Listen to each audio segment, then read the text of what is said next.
cortesia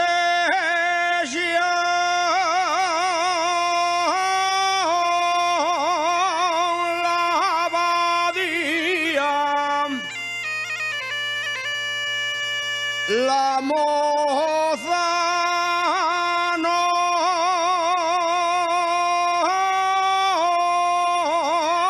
es muy guapa, pero tiene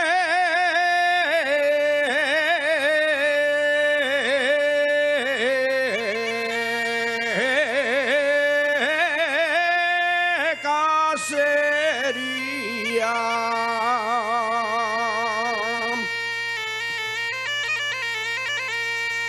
El gaitero libardón, el gaitero libardón mandó pedir a Melilla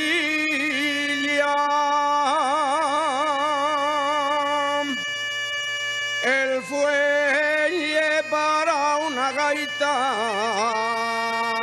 y aunque fuese de una niña,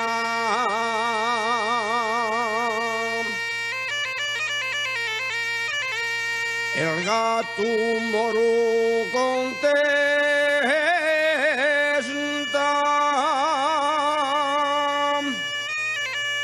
el gato moro contesta,